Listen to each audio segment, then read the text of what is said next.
A strangely good-looking new take on the i30 hatchback, but not a car that will rewrite any dynamic rules anytime soon.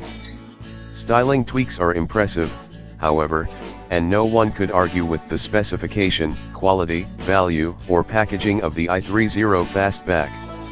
Ultimately, however, the 5-door coupe remains an anomaly, despite what Hyundai might want us to believe.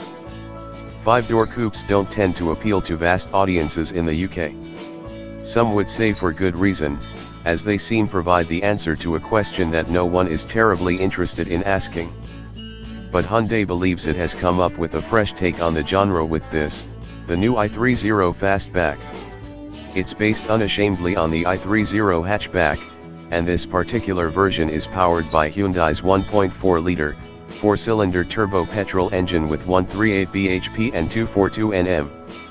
There will also be a cheaper 1.0-liter 3-cylinder model with 118 bhp and 171 Nm, and in the fullness of time these two will be joined by a 1.6-liter diesel.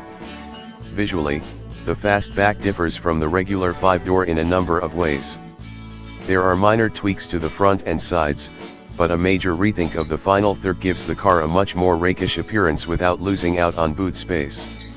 In the flesh, it looks smart, and a fair bit more arresting than the hatch, especially on big 18-inch wheels and tires. Don't think of the Fastback as a genuinely sporting Hyundai, however, because although it has a reasonable turn of speed, 0 to 62 miles per hour in 9.2 sec and a 129 miles per hour top speed, it falls some way short of the i30N hot hatch. That's intentional, though, and leaves room for a high-power model later down the line.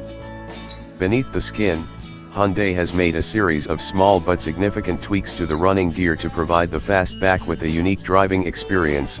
However, the springs are 15% stiffer all round, the roof height 30 mm lower, and the entire car sits 5 mm closer to the ground. The body shell is wider at the back thanks to restyled rear wheel arches, although the track widths remain unchanged.